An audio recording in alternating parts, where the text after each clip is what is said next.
hallelujah. We say salvation and glory. We say honor and power and wisdom to the only wise God. Because God, you are wonderful, and your people say, bless the Lord, O my soul, and all that is within me. Bless his holy name. Because you alone are worthy, Lord. Come on, sing church, come on.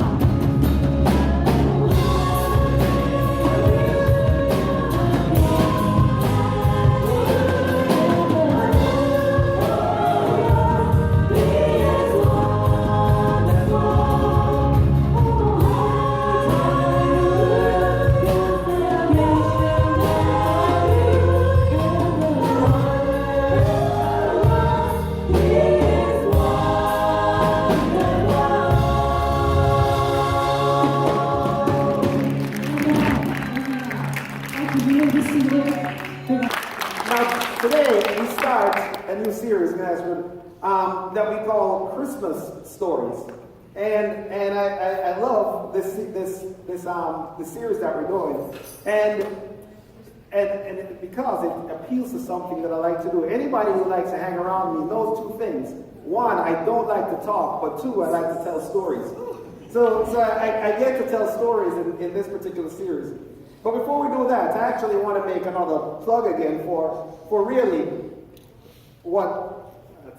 for these cards here. So these cards here, and Judy mentioned, I'm going to ask our ushers if you could just hand them down, take one or two, and because I want to make sure you don't walk out of here without this. Now, I tell you before, we want to share love on this Christmas season. And two things. One, we believe that nobody should spend Christmas alone. So if you don't have anywhere to go to eat this Christmas and you're just by yourself and stuff, let one of our greeters know in the back and we'll make sure that we have a place for you. The second thing is that there are many people out there who are just having not really a good time this Christmas. And so these cards here, Judy mentioned them before, and I love them. And I've been writing notes and leaving stuff for people. And it could be anything. This past week, I guess a little bit over a week ago, Matthew and I were driving along with two of his friends. Two of his friends. And we saw this guy trying to push an SUV up from the road into a gas station. The gas station was a little bit high. And we just simply jumped out of the car. We stopped the car first. We jumped out of the car and we went and we helped him and pushed him. And just that little thing, you could just like hand something like that, hand him a card and say just a little something to let you know, or something extra to show you that God loves you. On the back of the card, there's it's just really our website. And what we'd like for you to do with that, my clickers, is it has our website on there. And I want to make a plug. If you have not gone on our website, it's brand new. And Tiffany, who's our recent college graduate and our graphic designer, completely revamped the website. So it's really good. We're going to be doing some actually paid promotions of it. You're going to see it all over the internet. It's going to show it up in your Google search. It's going to show up everywhere. And I want to thank Tiffany for that. But I want you, as you do this, if you can think of something personal, like something that you saw, like, hey, I saw this, and just write it and say, hey, we'd love to invite you out. Come on out this Christmas Sunday. Because this Christmas Sunday is going to be very, very unique. Again, I tell you about stories. I'm going to share some stories with you.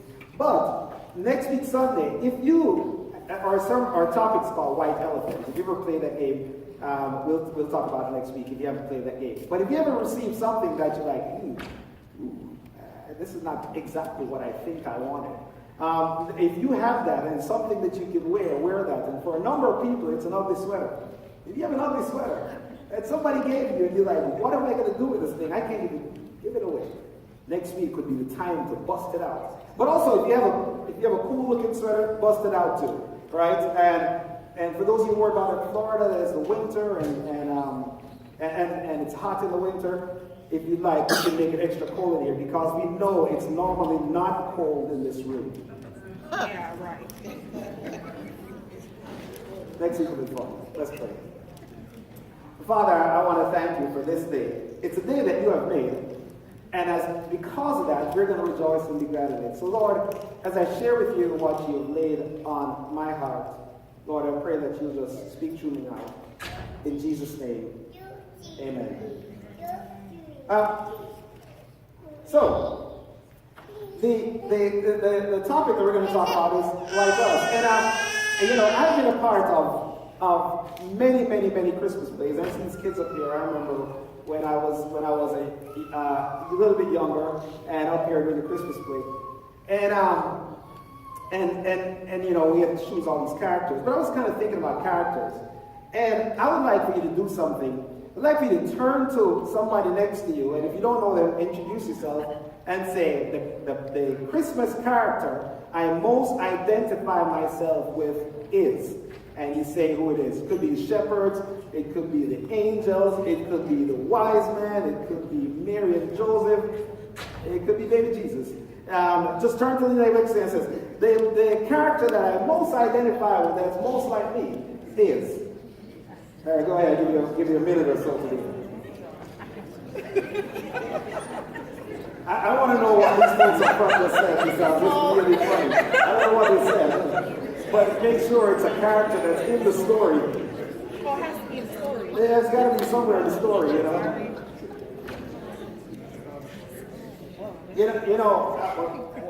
There's one thing, as I see you guys talking, there's one thing, one person, I am willing to bet that nobody said they're like this person. And that person is King Herod. And there's nobody that says that, yep, I identify myself with King Herod. But as I was studying the whole narrative of the Christmas story in Matthew, I was thinking about it, I discovered there's a little bit of Herod in every one of us. And the story of King Herod is a really fascinating story. And so I'm going to take it on a story today on King Herod's story. You see, around the time of Jesus' birth, there's a king of Judea. And Judea is, call it modern-day Israel. The borders were drawn a little bit differently.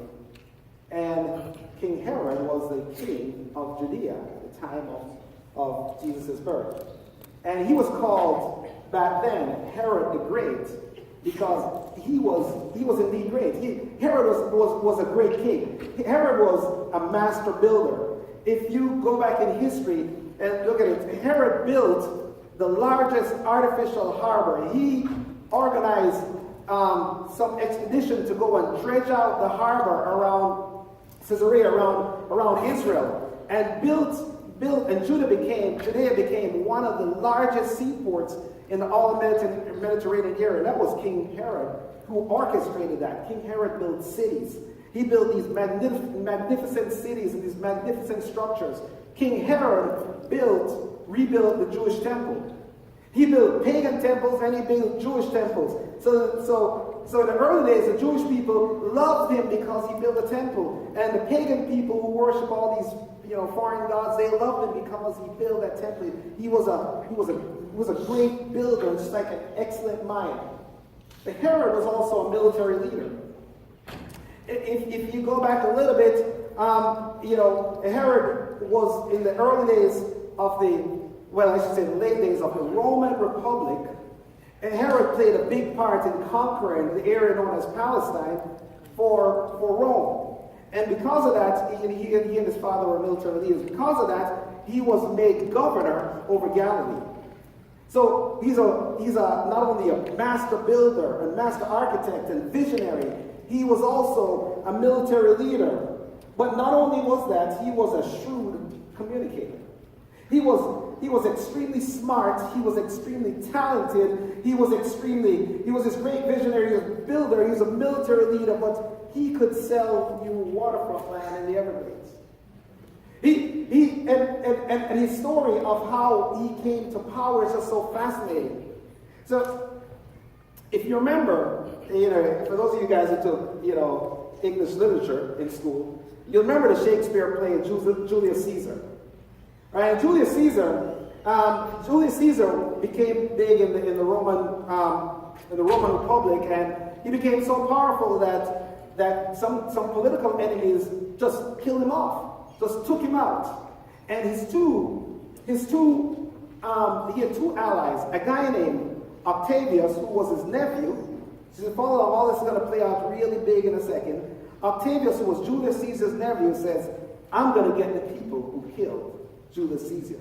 Not only that, Mark Antony, and not the same one from Jennifer Lopez fame, but this one was also a great warrior. He was a friend of Julius Caesar. And so both he and Octavius got together and they're like, we are going to take out the people who killed Julius Caesar.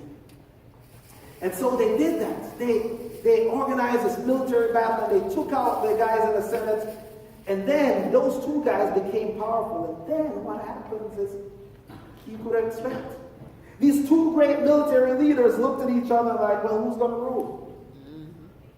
And Octavius says, well, I think I should be the ruler because I'm Julius Caesar's nephew. And Mark Antony says, I think I should rule because I'm just good. And so they couldn't agree about who should rule, so they decided to do what people did. They decided to fight it out. And so a civil war happened.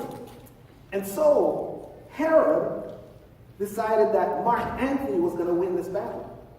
And Herod joined up with Mark Antony, and they went and they marched against Octavius. And it's like a scene out of the Game of Thrones series. Because Octavius defeated Mark Antony. And Mark Antony, his armies were like killed off, and Mark Antony ran back to Egypt. He ran to Egypt, where he and his girlfriend, let's see if you guys know English literature. You guys might know who Mark Antony's girlfriend was? Cleopatra. He and his girlfriend, they committed suicide because they're like, Octavius is going to come kill us. Now that means Herod, because Herod was an ally of Mark Antony. And so Herod knew that what happened to people like him, he knew that he was going to die.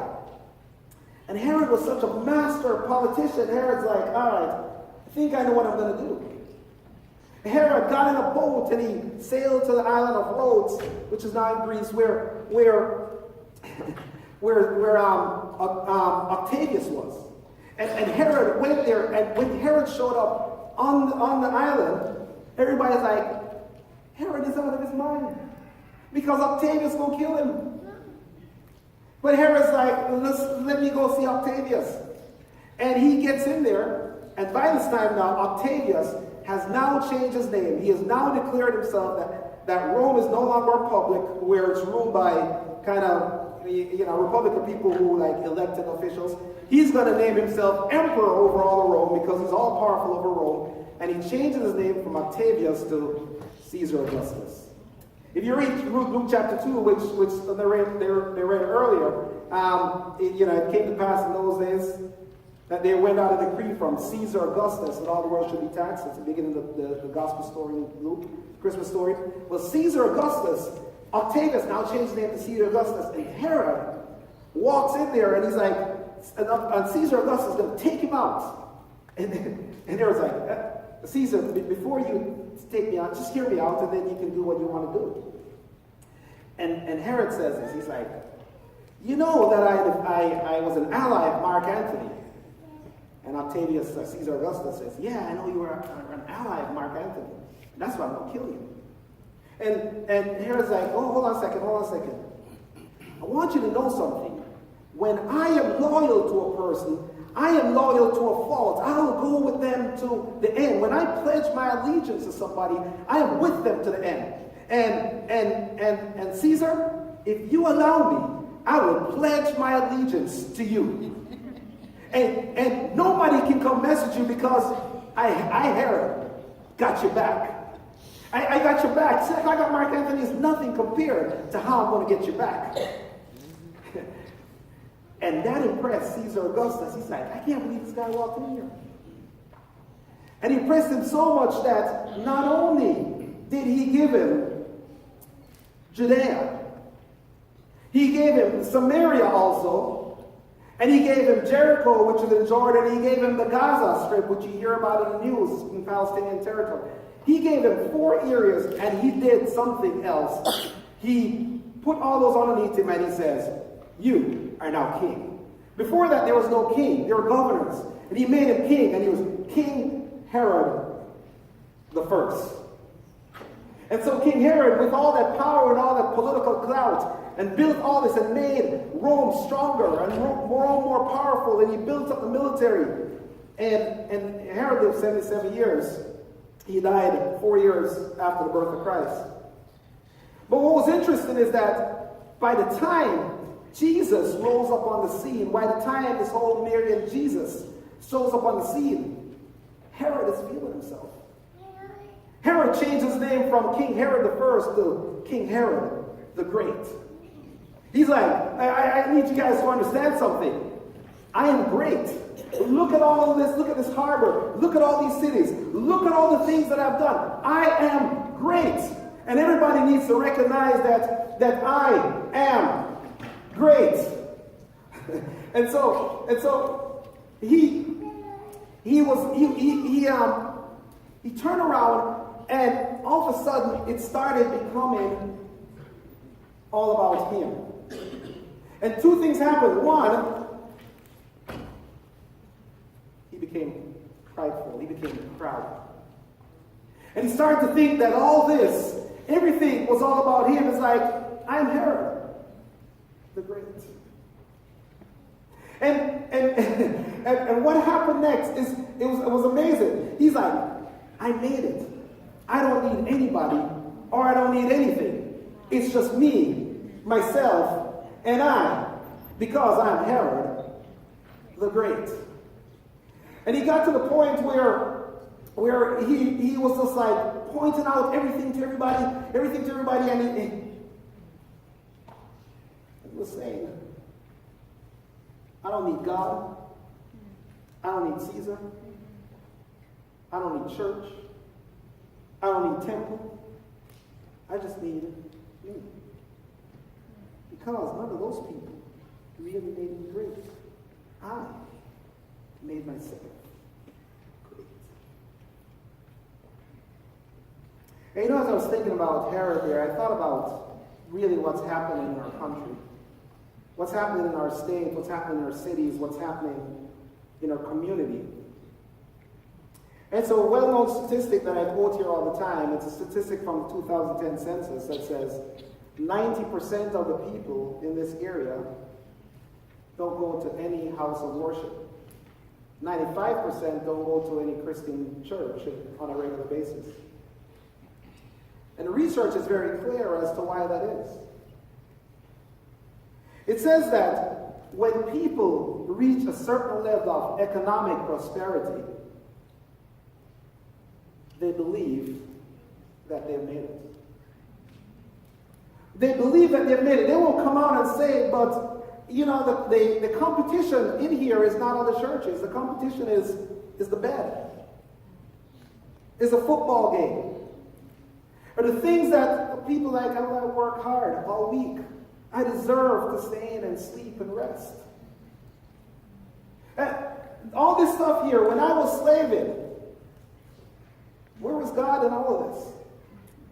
And we get to the point where we see around us that there's a certain level of pride that people have that says that the reason why I don't is because really, I don't really see a real felt need for God. Because I have done all this stuff. I have made it. And I need these things around me. My football game, my golf game, my rest, my newspaper. Because all week long, I have worked. And I deserve this time for rest. And I see what's happening all around us. I see this pride building up. But I don't need God. I was speaking to somebody one time and they said, man, God is a crutch. And I'm not crippled. I'm like, well, God's a crutch. And I am crippled. Because I need God. Yeah. Amen. The second thing that Herod became, he became filled with fear. He became filled with fear because what happens is that when you think that it's all about you, And when you think that you have made it, the second thing that happens is that you're afraid that it can go away. You're afraid that it can go away. When you place all your financial future on the stock market, you watch that thing day in, day out because you are afraid that any second now, it can go away. When you place your faith on anything, you are afraid it can go away. And so he became fearful. He became fearful of the things that were important to him. Number one was he was in control. He was the man. He was Herod the Great. He became fearful of losing control. Number two, he became fearful of losing power. And he became fearful of losing influence. He was one of the most influential kings in all of the Roman Empire at the time. And that fear became all-consuming. It took him over, and he's like starting to get paranoid around people around him. And he didn't want anybody to take away all those things that he fought for. Herod married 10 times. God bless him. He married 10 times. And the reason why he got married 10 times was because he's like, anytime some other neighboring province or whatever started to get a little powerful, he didn't want Caesar to consolidate. So he did it. He married the princesses from the different kings around the area. And he formed these dynasties. There was no love involved, except for one. There was one woman that he loved, a woman named Marianne. But Herod also had 15 children from these 10 different women. And each time he changed his wills like 6 times. Every time he thought that, okay, this son is going to carry on my legacy. This son is going to make the world remember that it was Herod the First, the Great, who started all of this and made this all possible. Every time he thought his kids were not going to carry on the legacy, he would take them out of the will. It's like, you're out. Not only that, is that if he felt that his sons were against him, he killed his sons and his children because nobody was going to take away what I worked for. And his fear paralyzed him. The one woman that he loved, this woman named Marianne, he got in his head that she was conspiring with a son to kill him. And he took her out also. Because nobody was going to mess with Herod the Great, his power, his influence. And it's time that fear became more and more brutal. And he started killing rabbis. He started killing teachers. Anybody who had any dissension at all. Because he knew that if anybody messed with it, the world would not remember him as Herod the Great. And around the time of the turn of the century, when Jesus was being born, Herod also had another problem. Herod became very sick. He was 73, 74, around there. And Herod had a kidney disease, that's what scholars believe it was. He had something called Fournier's gangrene, that caused him to itch all the time. Herod had all these issues, and Herod was coming to terms with the fact that he was going to die. And Herod was in a lot of pain, and, when you kind of read this history about him, all the stuff that he tried to do to get out of pain. But Herod, at this point, he was extremely concerned with who is going to take over and keep the legacy. Let everybody know that this was built by Herod the Great. Matthew tells us what happens next. Matthew says, Jesus was born in Bethlehem in Judea during the reign of King Herod. About that time, some wise men from the east lands arrived in Jerusalem. So there's a caravan of wise men or magi, or the way that you want to think about this, these were scientists, these were researchers, these were learned men who studied stuff. And they said this: where is the newborn king of the Jews? That would have gotten Herod's attention. Herod's like, all I work for is this newborn king? And then they said, we have seen the star in the east, and we've come to worship him. And they're like, Herod's like, whoa, y'all supposed to be coming to worship me because I'm Herod the Great.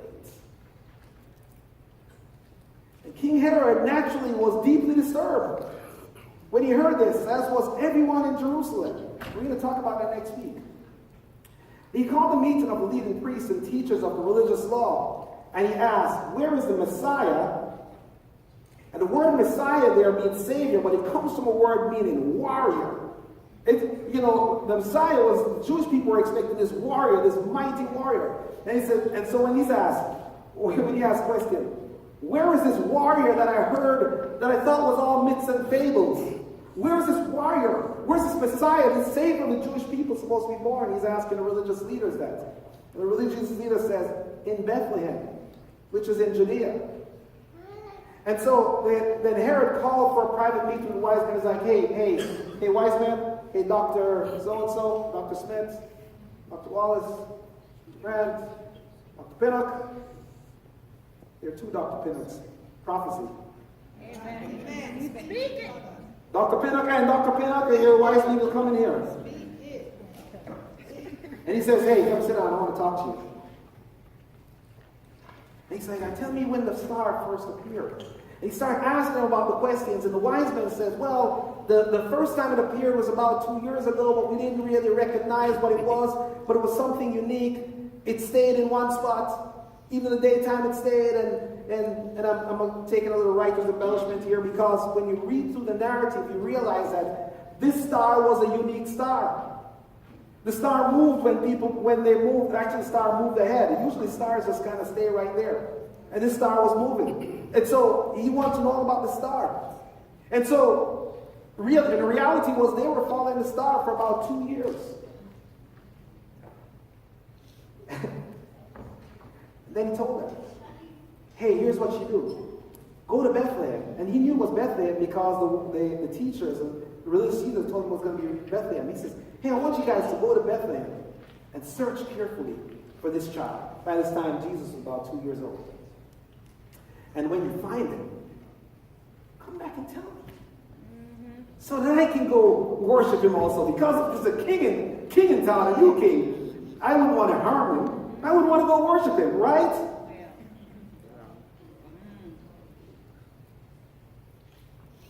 After the interview, the wise men went their way. And the star they had seen, they didn't listen to Herod, by the way, they just kept following the star. But the star led them to Bethlehem. And the star went ahead of them, so the star was moving, as I mentioned, and it stopped right over the place where Jesus was.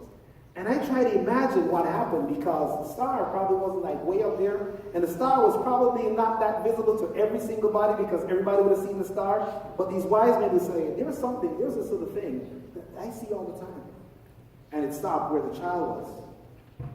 And when they saw the star, that's the wise men, they saw the star, they were like overjoyed. And I think they were overjoyed for two reasons. One, they found Jesus, but two, they finally get to stop traveling. It's been 2 years. And they're like, filled with joy, we have reached, our trip is over. We don't have to carry around these big treasure chests anymore. We can unload it. And so they entered the house. Notice, not a manger. They entered the house and saw the child with his mother Mary, and they bowed down and worshipped. And worship is not just singing. You know, here we say, oh, we have praise and worship and singing. It's like a sense of, wow, like, I can't believe this. And they opened their treasure chest and gave him, as a child, Jesus, gifts of gold, frankincense, and myrrh. And I chuckle when I read this, because if I were baby Jesus and I was 2 years old, I would want an Xbox. I wouldn't. Gold, what am I doing with gold? And frankincense, that's like incense you burn in churches and stuff like that. Myrrh is like an ointment they rub to embalm dead bodies and stuff. Well, what am I doing with that? There's a significance behind those. We should talk about it another time. And when it was time to leave, they returned to their own country by another route because God had warned them in the dream not to return to Herod. And I can imagine how that dream went. You know, they went to sleep and they woke up and they say, "Hey, Dr. Pepper, I had the weirdest dream. God was telling us to go another way." And Dr. Pinnock would say, "Yeah, I had that same dream too." And they turned to Dr. Wallace, prophesy, and say, I had a dream too. What did your dream say? Return to another country. Well, I think we need to return by another route. Because we didn't want to return to heaven. And after the wise men were gone, an angel of the Lord appeared to Joseph in a dream. Joseph is sleeping. The angel, he wakes up in the middle of the night. And guys, this is a dream. He's sleeping and he wakes up and says, "Well, that was a weird dream." But in the dream, it was very urgent. An angel said, "Get up and flee." And with the child and his mother. And stay there until I return, because Herod is going to search for the child to kill him. Not to worship him, but to kill him. And I imagine how that scene went, you know. Joseph wakes up, "Hey, Mary, get up, we got to dip." And Mary's like, "What are you talking about? We got to go like now." She's like, "Now? I didn't even pack a diaper bag. We got to go. But what about on the front? We got to go. Like now. Now. That's at night. That's how I know that. They didn't wait. It's like, I got to go. They left for Egypt with the child. And Mary. Now Herod was not happy about this at all. Herod's like waiting for the wise men to come back. And there's a reason why they call them wise men, because the wise men were wise and not going back. Because they'd be dumb men. So Herod was furious when he realized the white men,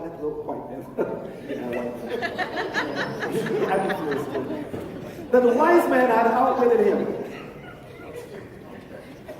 There's a whole bunch of jokes I can make right there, but the whole world is watching on the internet, and so I won't.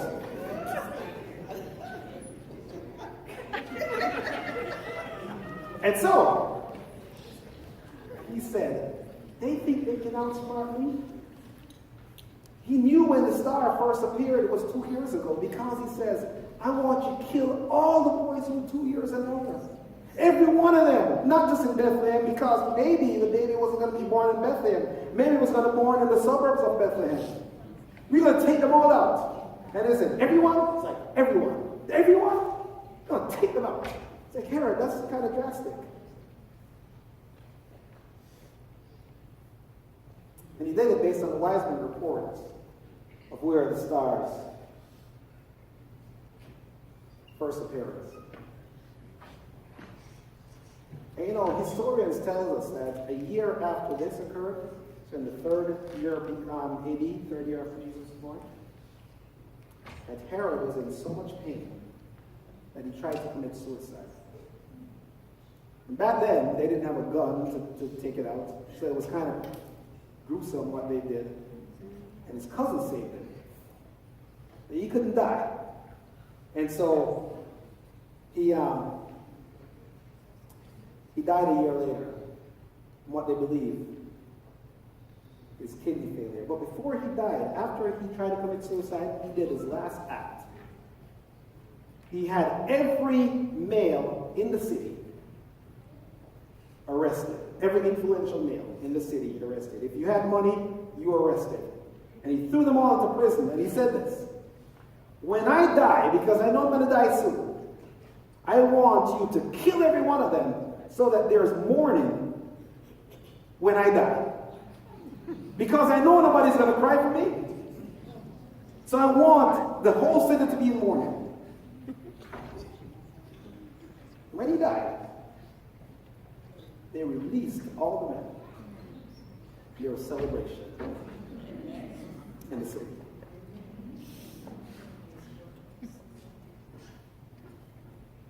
Within 80 years,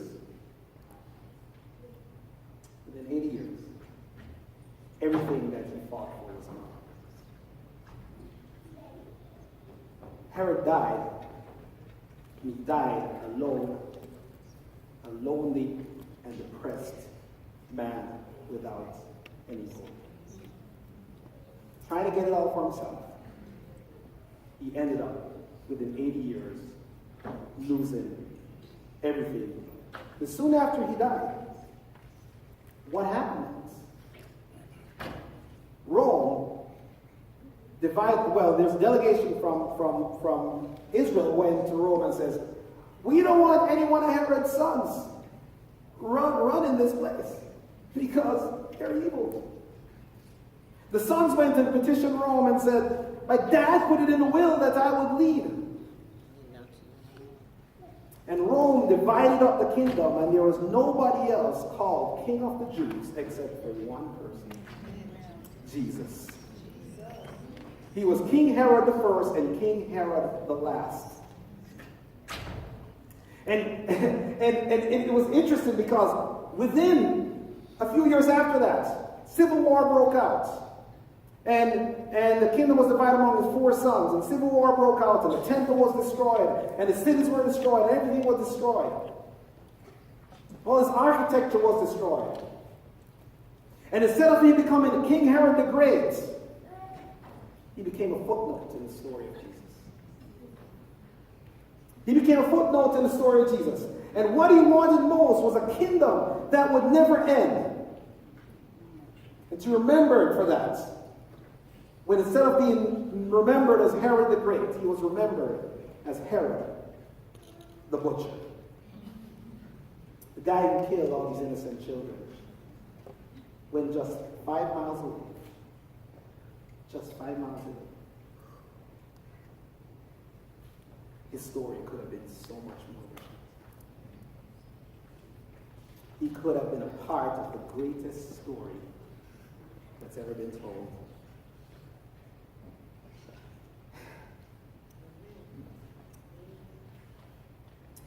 You know, as I was preparing for this and kind of thinking of this, I wonder what Herod's story would have been like if he did go down the road with the wise men.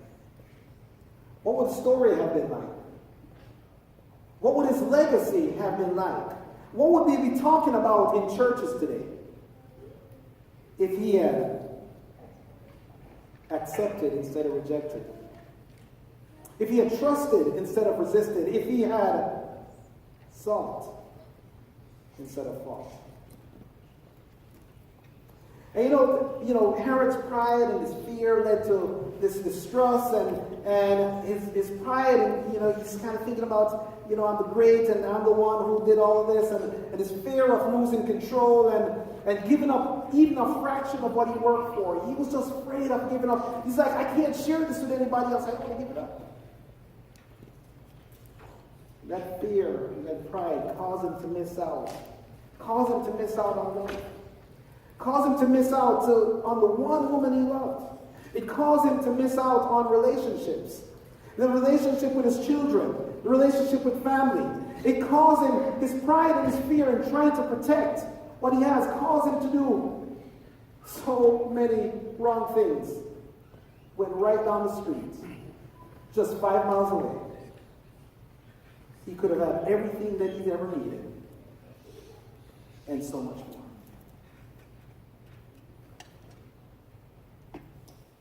So as I think about us, think about what is pride keeping each one of us from today? What is fear keeping you from today? What is fear keeping me from today? What is my pride keeping me from? What is your pride keeping you from today? Are you so hung up on being in control, of controlling the situation in your home, of not being a pushover, not being a wuss. That you're like, nah, I'm not going to say I'm sorry. I'm not going to take it on the chin because I'm a man. And she needs to recognize I'm the man. I wear the pants in this house.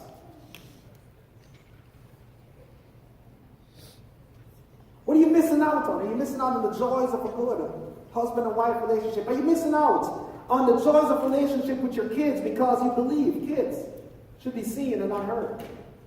Because I'm the parent and you're the child, so you just better shut up. Kids, are you missing out on a relationship with your parents because they're old?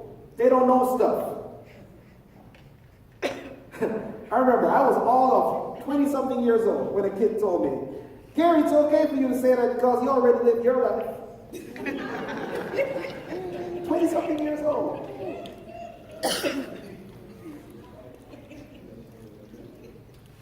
Kids, you're missing out on a relationship with your grandparents because they ain't fun to hang out with. Are you missing out on relationships with some close friends that they did something and got you upset? And for years now, you don't talk to them, and you can't even barely remember what it's about. This came to me this week. On Friday, I had a conversation with somebody. On Thursday, sorry.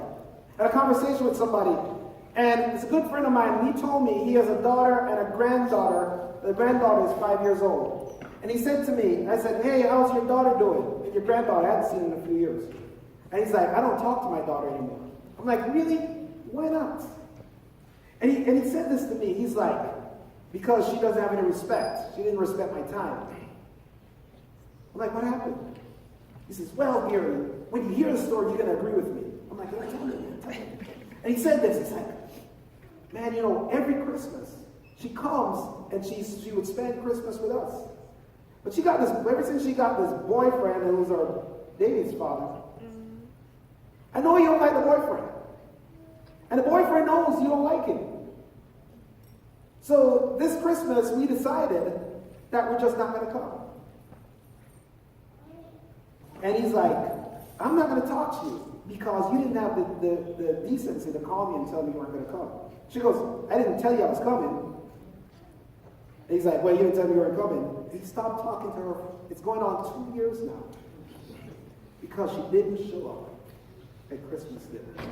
No relationship with his daughter and his granddaughter. What is your story?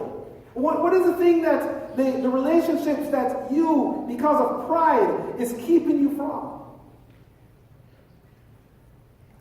Or maybe it's fear.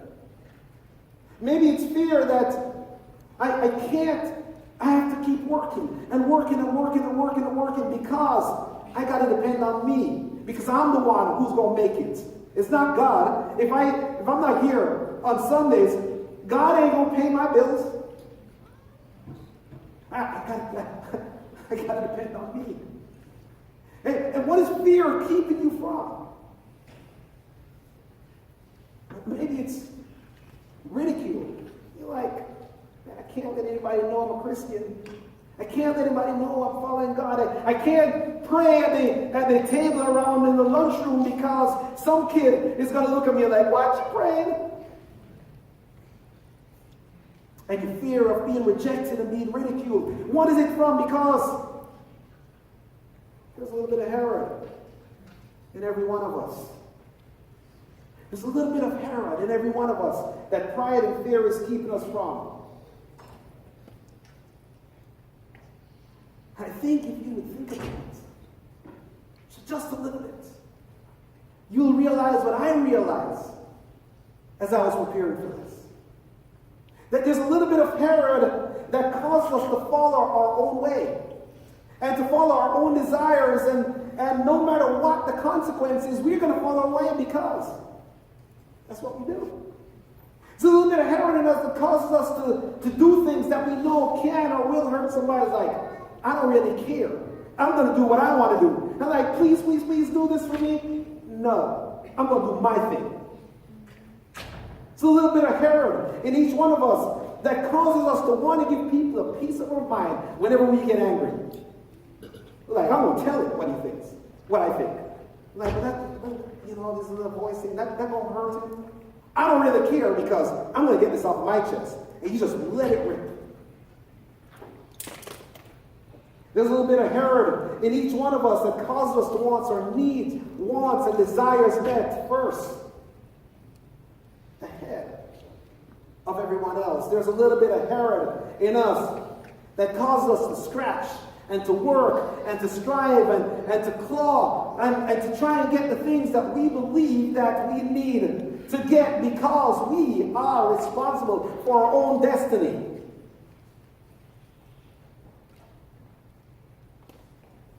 There's a little bit of Herod that causes us to not realize that all these things are temporary. Temporary. There's a little bit of Herod in each one of us. There's a song from the 70s or 80s. A little bit of Herod in that song that says, don't hold back. If it feels good, do it. Because that little bit of Herod in each one of us causes us and leads us into some destructive behavior. And that destructive behavior leads to sin. And sin always kills something. Sin always kills something. Sin kills your relationships. Sin kills your finances. Sin kills your job. And sin will eventually kill you.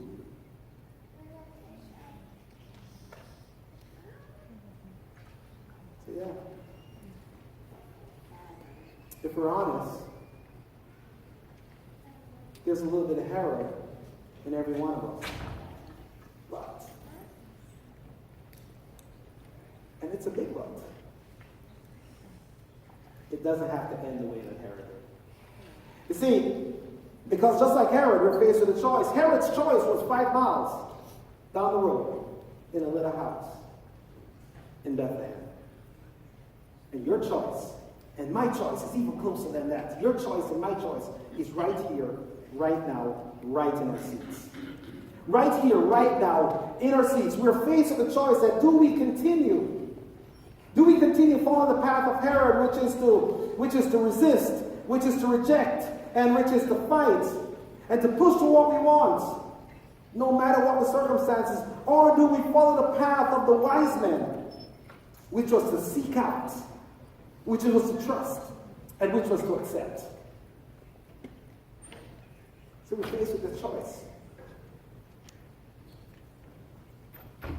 So what's it going to be? You know, that's a choice that some of us face here. We have some relationship things that we need to fix. We have some priority things that we need to fix and just kind of deal with. But for others, there is something more basic than that.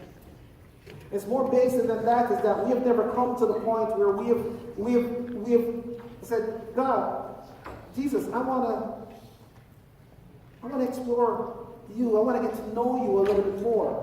Because if all these people are talking about you for thousands of years, if you're the only one who's ever died and said, I'm going to raise myself again from the dead, and you do it, there is just something. The case for Jesus. And so for you, your choice is a little bit more basic than that. Is what am I going to do with this man Jesus? Because I can't ignore him. And you're faced with this choice today. So the question is, what is it going to be? As the worship team comes to the platform, I want to share with you a quote by a former missionary to Ecuador. He said this in his, he said, "He is no fool who gives what he cannot keep to gain what he cannot lose." Because one day, all of this stuff is going to go. You came in naked, you're going to exit naked. And then the question is, what next? But not only that, is that the same baby who came here that we talk about on Christmas time, we talked about before, came and he's like, look, I didn't come to be a toddler. I didn't come to lie in a manger. I didn't come for any of that. I came for something greater than that. I came that you may have life. And life to the full. And people talk about heaven. He's talking about this life also. He's like, on this side of eternity, I got better things for you than you could ever imagine, that you could ever scratch for, that you could ever hope for. I came to give you life. He is no fool who gives what he cannot give, what he cannot give, to gain what he cannot lose. And this morning,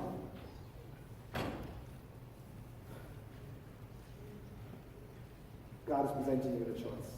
Only a choice. Let's pray. Amen. Heavenly Father, Lord, I just want to thank you, Lord.